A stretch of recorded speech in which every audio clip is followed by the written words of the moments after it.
नमस्कार मित्रों, स्वागत है आपका इस YouTube चैनल पे। नकली एडी बेसिक बनकर किया स्कूल का निरीक्षण। अब आप देख सकते हैं इस हेडिंग के बाद कि बेसिक के कितने बुरे हालात हैं कि एक शिक्षक इतना ज़्यादा डरा हुआ है, इतना ज़्यादा अंडर कॉन्फिडेंस है कि कोई भी अगर व्यक्ति गाड़ी से उतर कर आता है तो वो उसके पास सवाल नहीं होते, केवल जवाब होते हैं कि वो ये पूछ भी सके कि भाई आप हैं कौन? पहले खबर पूरी पढ़ेंगे फिर बात करेंगे।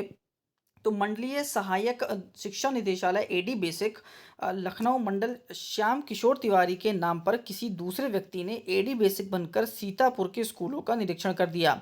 शिक्षकों ने भी अपना उच्च अधिकारी समझकर स्वागत किया, लेकिन इस बात की जानकारी जैसे ही सीतापुर बीएसए अखिलेश प्रताप सिंह को मिली तो वह भी इस बात से हैरान रह गए कि इस बात की पुष्टि बीएसए ने सीधे एडी बेसिक श्याम किशोर तिवारी से फ़ोन पर की तो पता चला कि वह जनपद में गए ही नहीं थे। मामले की छानबीन की गई तो इस बात की जानकारी नहीं हो पाई कि ऐसा किस व्यक्ति ने किया है, लेकिन इस बात की पुष्टि शिक्षकों ने ज़रूर की। अधिकारी के रूप में कोई व्यक्ति उनके यहाँ आया था। उसने अपना परिचय एडी बेसिक श्याम किशोर तिवारी के रूप में बताया था। हालांकि इस बात की जानकारी श्याम किशोर तिवारी को मिली तो वह भी हैरान रह गए। अब बीएसए का क्या कहा गया है, उनका स्टेटमेंट सुन लेते हैं। तो इस तरह की घटना पहली बार हुई है। आगे इस तरह से कोई उच्च अधिकारी के नाम पर निरीक्षण करता है तो उसके लिए सभी बीओ और शिक्षकों को अलर्ट किया गया है। और श्याम किशोर तिवारी जो है एडी बेसिक, उनका स्टेटमेंट है, तो मेरे नाम से किसी ने फर्जी तरह से स्कूल का निरीक्षण किया है, जानकारी मुझे भी मिली है। मैं 23 जुलाई को सीतापुर नहीं गया था। अब आप ये समझिए जो गलती हुई या जो भी समस्या हुई वो तो हुई, लेकिन ऐसा क्यों हुआ कि कई विद्यालय चेक हो गए और शिक्षकों को इस बात की कोई जानकारी भी नहीं कि जो सामने आ रहा है वो है कौन? अब होता क्या है, क्योंकि आप लोग बहुत दूर हैं। अब जब भी कोई अधिकारी किसी विद्यालय में गाड़ी से उतरता है तो गाड़ी में लिखा होता है उत्तर प्रदेश सरकार।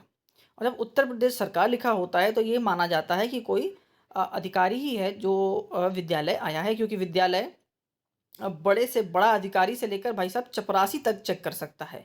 क्योंकि स्थिति इतनी ख़राब है कि जो लेखपाल है, जो 2400-2800 ग्रेड पे पर नौकरी कर रहा है, वो भी प्राथमिक विद्यालय चेक कर जाता है, तो इससे बुरी स्थिति कोई नहीं है।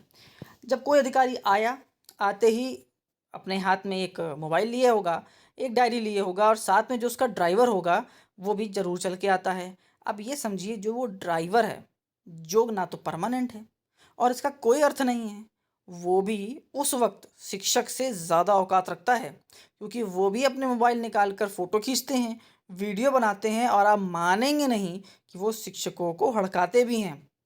अब होता क्या है, हड़काने के बाद शिक्षक कुछ क्यों नहीं कर सकता? क्योंकि अगर उसने कुछ बोला और ड्राइवर ने साहब से जाके कह दिया, तो साहब कहीं किसी चीज़ में फँसा कर कार्रवाई ना कर दें। तो अब क्या हुआ भाई, आए साहब, अंदर बैठे, तो शिक्षक पहले इतना डरा हुआ होता है कि उसको पता नहीं कि क्या एक हौवा बना के रखा है अधिकारियों का, क्योंकि हर महीने कम से कम 10 अधिकारी विद्यालय चेक कर जाते हैं।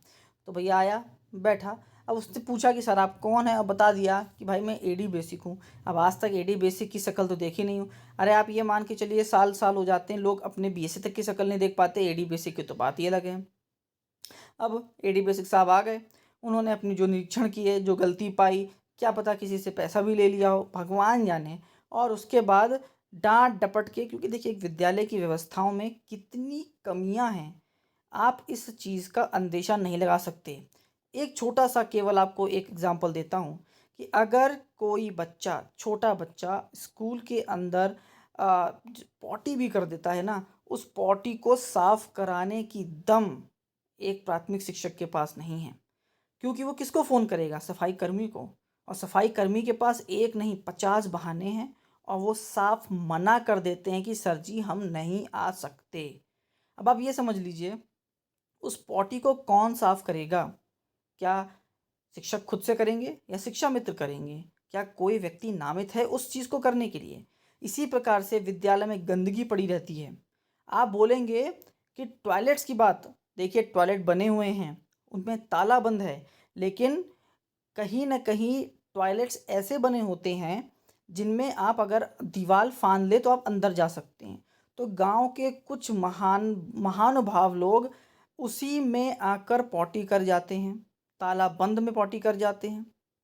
अब जब बच्चों को पॉटी आती है, बच्चों को जब टॉयलेट जाना होता है, तो वो उस टॉयलेट का यूज़ नहीं कर सकते क्योंकि उसमें गंदगी पहले से पड़ी हुई है। अब आप सफाई कर्मी को आज फ़ोन करोगे तो भाई साहब वो 4 दिन बाद आएगा, तो मतलब 4 दिन अब आपको बंद करके रखना पड़ेगा। और इसी बीच कोई साहब आ जाएँगे, तो साहब तो सीधे एक लिख देंगे कि टॉयलेट बंद पाया गया और हेडमास्टर जो थे वो शिथिल नहीं थे और ये थे और वो थे और करके कार्रवाई हो गई। इतनी स्थिति खराब है एक प्राथमिक विद्यालय और एक प्राथमिक विद्यालय के शिक्षक की। ये जो चीज़ है ये विचारणीय है। देखिए, जो लोग ऑनलाइन अटेंडेंस के विरोध में हैं, उनके लिए मैं एक चीज़ ज़रूर कहूँगा, आप उस अपनी गरिमा को बचाने के लिए उन माँगों को रखिए ताकि आपकी इस जो नौकरी है, इसको आप किस तरीके से अच्छे से कर पाएँ। क्योंकि ग्राम समाज में आपकी कोई अब इज़्ज़त नहीं रही है। छोटे से छोटा कर्मचारी भी आपको कुछ नहीं मानता है। अगर आप चाहते हैं, आप अपनी इज़्ज़त बचाना चाहते हैं, तो अपनी माँगों को रखिए, अपनी ईएल को रखिए, अपनी सीएल को रखिए, अपने हाफ डेज़ को रखिए, अपने चिकित्सा को रखिए और जो सबसे बड़ी माँग है राज्यकर्मी के दर्जे पर रखिए ताकि आपसे भी लोग डरें, डरे नहीं, आपकी इज़्ज़त करें, समझें कि नहीं आपकी भी कोई वक़्त है। लोग आपको कुछ नहीं समझते हैं।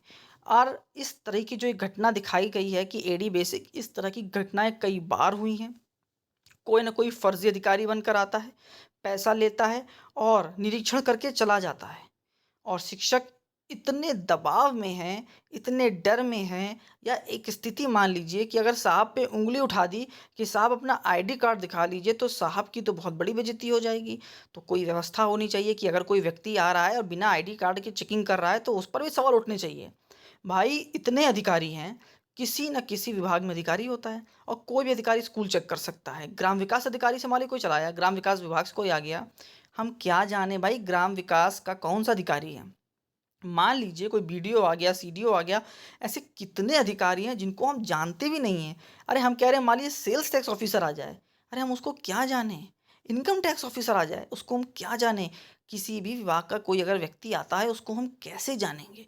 भाई हम देखते हैं कि उत्तर प्रदेश सरकार की गाड़ी है, चला आ रहा है, मोबाइल लिए है, डायरी लिए है, मतलब ये अधिकारी होगा। लेकिन इस तरीके से कोई भी तैयारी करके आए और विद्यालय को लूट के चले जाए, शिक्षक को लूट के चले जाए, क्या है इज़्ज़त? क्या है स्थिति विद्यालयों की?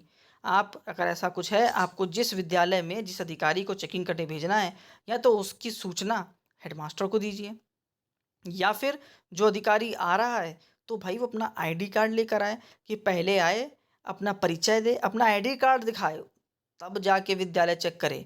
वरना इस तरह की घटनाएँ होती रहेंगी, होती थीं और आगे भी ये चीज़ जारी रहने वाली है। अगर आपको बात समझ में आई हो, तो कमेंट करके ज़रूर अपनी राय को रखिएगा। लास्ट तक वीडियो देखिए उसके लिए बहुत-बहुत धन्यवाद। आपका दिन शुभ हो।